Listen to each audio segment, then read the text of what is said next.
Hi, my name is Julian Montoya. I'm the SVP at the Noble Collection. So, Julian, we're here to talk about your Minecraft collaboration. So, can you talk about like how this partnership came about? We had been working with the Microsoft team for a while, talking to them about Minecraft. And at the beginning of the 2020, end of 2022, beginning of 23, we came to terms on an agreement. We fit their licensing strategy. Microsoft is celebrating their 15th anniversary next year. And that means there's some 30-year-olds who played the game when they were teenagers. And they felt now was the time to get into the collectible space. And they're familiar with our work, what we've done on other cross-generational IP like the Wizarding World of Harry Potter, Jurassic Park, Universal Monsters, E.T. And they felt, based on their knowledge of our quality and our craftsmanship, that we would have what it takes to do justice to some of their first collector-targeted products. Once, we were very interested in, because we several people on our team are play the game, love it, and we look for IPs that do have that cross-generational appeal, something that has built up a fandom over years, and it was just a perfect fit. Once we started working with them, the most, did we want to work together? Yes, that part was easy. Deal terms easy. The biggest challenge was figuring out, well, what's a Minecraft collectible, and how is that different from a toy, other than maybe price points or materials. And as we were looking for ways to differentiate it as much as possible and firmly position it as something for collectors, we came up with the creative vision of Minecraft in the real world. So what happens if you're a gamer and you go in and you craft a diamond sword, for example, and you can bring it out into the real world? What would it look like when it makes that transition from the video game into the world? And that was the direction that we set upon to design all the pieces. So our designers, looking at the reference that we got from Mo Yang and working very closely with Mo Yang and Microsoft to formulate what the line plan is, which items we wanted to do, which would be the best ones to introduce, which ones we wanted to potentially roll out over time. We settled on the diamond sword to start, 2 ores, a redstone and a diamond, the torch, and a chess set. And as we work with them, really got into the details of the game and what these items look like in the game. And then they relied on our expertise in making props come to life. Noble Collection has been around for 30 years. They've been doing prop replicas for about 25 of those years. So for them, it was like, okay, guys, show us what you got. And it was fantastic when we showed them some initial concepts and they really liked them. And they said, okay, let's get into it. So we had regular calls with them as we developed a line, refined it, and settled on this look and the pieces.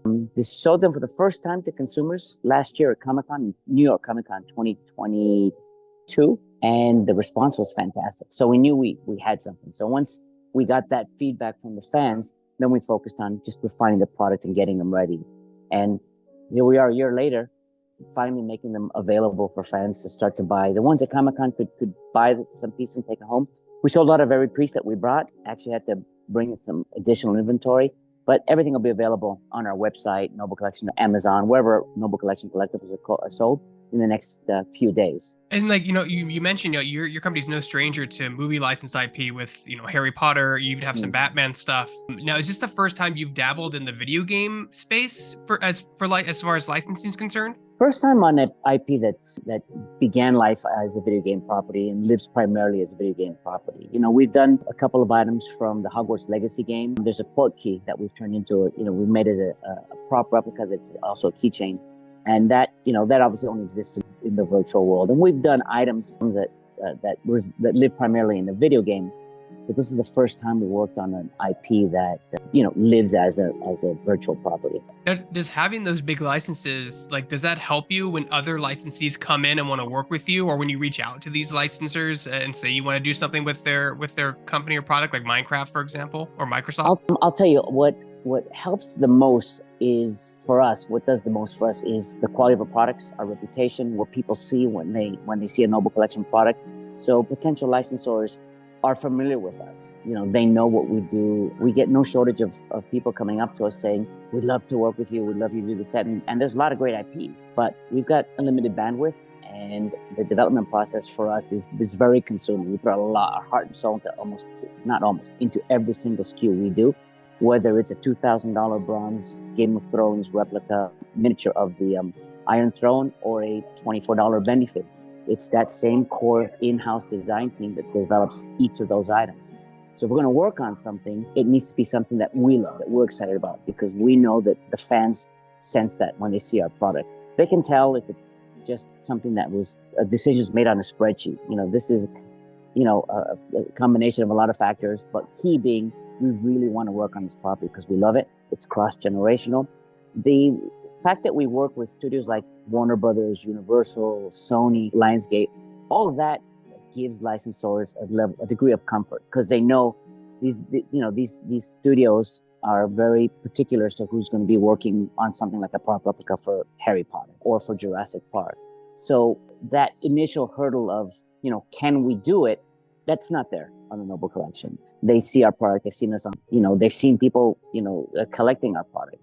So they know we can do it. It just comes down to the fact, is it a good fit for them and for us? And we take it from there. But so the big licenses help in terms of eliminating a potential hurdle. But what really gets us in with other licensees, or makes it easy for us to get someone on the phone, is our reputation in the collectibles business and just the quality of the craftsmanship of our product.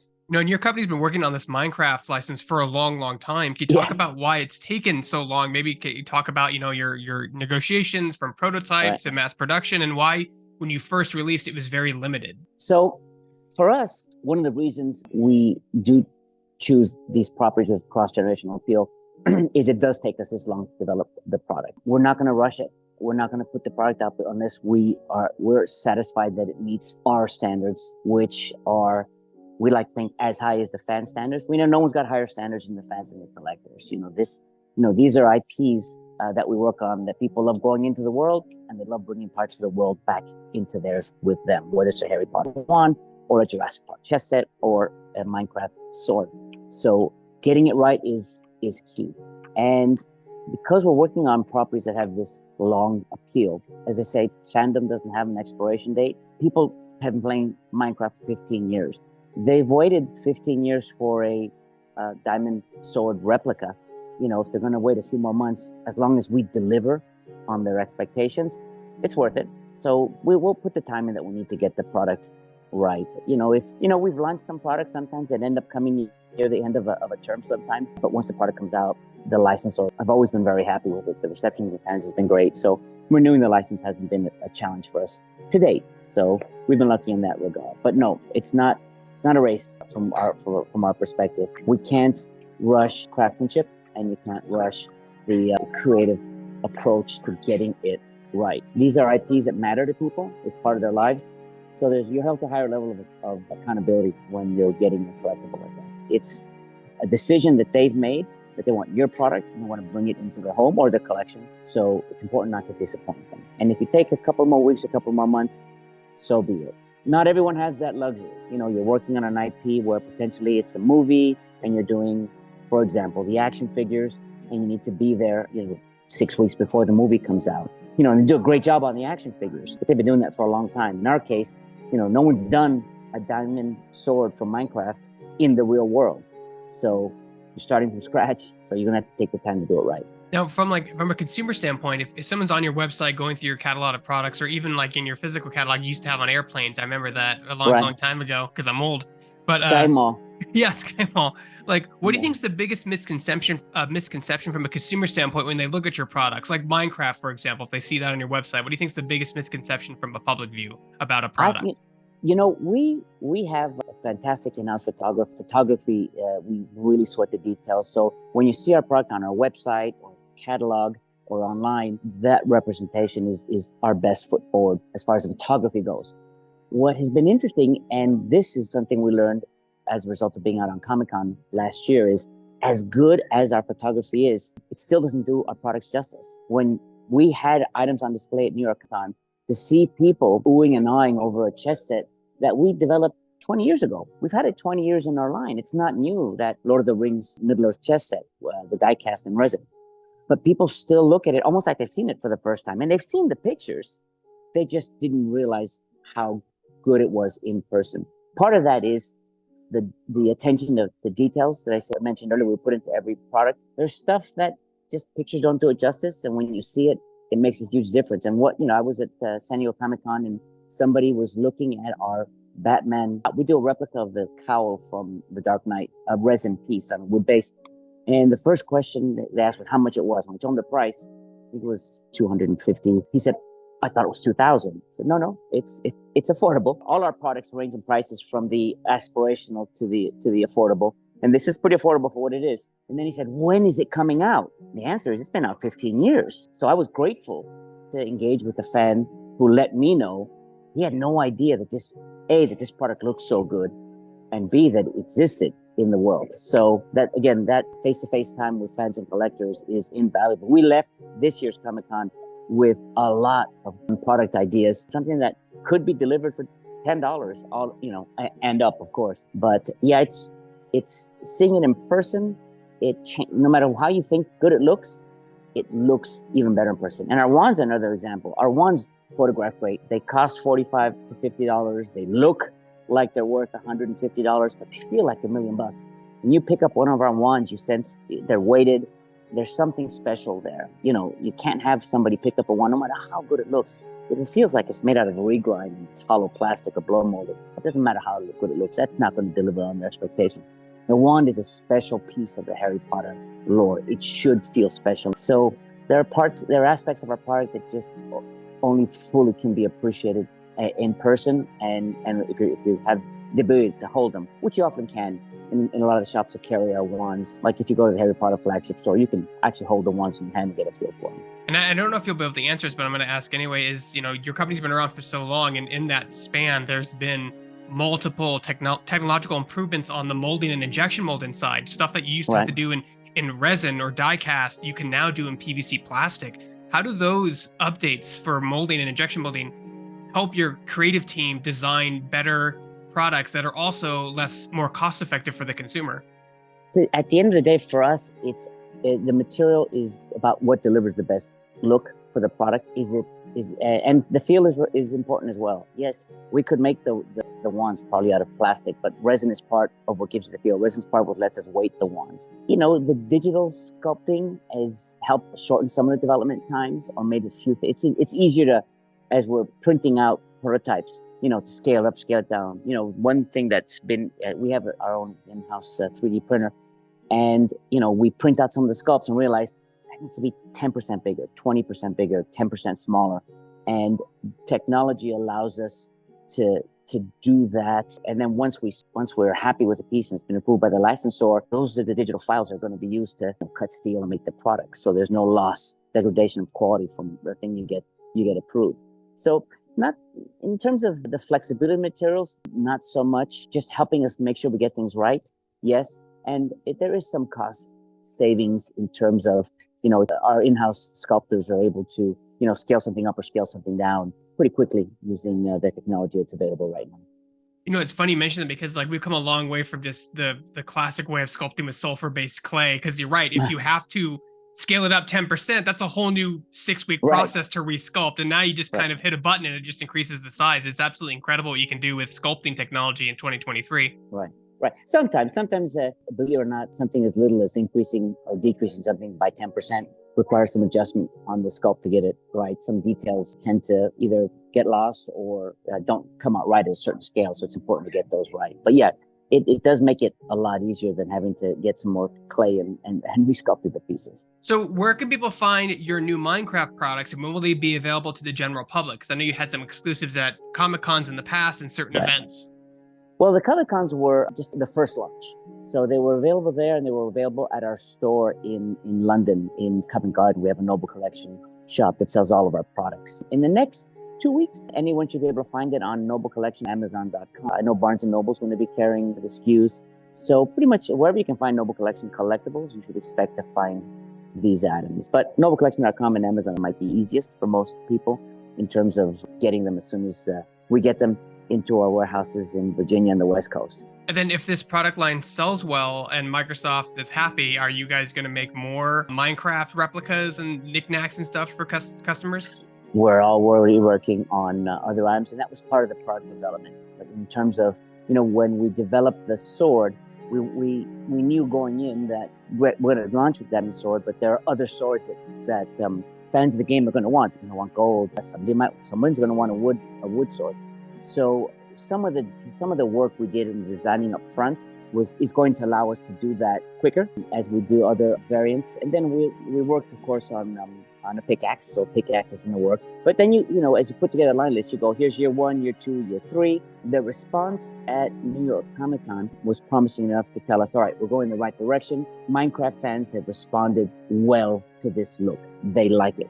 It's as they're playing the game, yes, when you see pictures of it, it's the pixelated look. But when you're in it, you're immersed in that world. In your mind's eye, it's a lot more than that. In this, our product lets that vision in their mind's eye become a reality, something they can hold in their hand. We had so many younger consumers run up to the display and just say, oh my goodness, I have to have it. Oh my goodness, I love it. A lot of people seemed surprised by the Minecraft chess set. It's a unique look. It's based off their Mobius Theory book, but we sold every piece we could bring in. And the interesting thing is that was at the con, like, it's like a $60 chess set. It weighs 5 pounds in the box. It is not a small piece. And what surprised me most about the fact that people were buying every piece of Minecraft product that we could get there early for the show, and it wasn't that much, but everything we got sold out, was people, as you probably know, they go to a con with a con budget. They're looking to buy things at the con, ideally they could only find there. People were spending their con budget dollars on our products, which are going to be on Amazon and Noble Collection in 2 weeks. But they wanted to have it. As soon as they saw it, they wanted to take that piece home with them. I saw one little boy go up to the chess set and say how much he loved this chess set. And the mother reminded him he didn't know how to play chess, but then asked him, if I buy the chess set, will you learn to play? He said, absolutely, which is a big word for look to use. And off they went to go pick up one of the chess sets. So the response has been such that we really do believe we're onto something very special here, something that the fans are going to enjoy using as a way to celebrate their fandom of Minecraft. So we're well down the road on not just variants, but brand new items, such as a pickaxe as an example. Somebody asked us to please consider doing a diamond helmet. So we're going to be taking all that feedback, talking to our partners at Microsoft and Mojang and figuring out, all right, what's that next best thing? Keep developing the stuff we've been working on because it looks like it's found a home in the hearts of the Microsoft and Minecraft fans. Perfect. And in the meantime, where can people go for updates on what you're working on next and where to get these products? Your website, Discord, social media? NobleCollection.com is great to see the actual products that are available, but our Instagram page, Noble Collection, the Noble Collection, does a very good job of teasing products and then announcing products. We do all our new announcements on our Instagram page. So that's probably the best place for people to be up to date on things that are coming in the future. It was there that we announced our Comic-Con exclusive, which is based off the Wizarding World, that we were going to start selling these specific Minecraft items. And as we get ready to tease new product, like I said, and announce brand new products, that'll be the first place that we officially do it.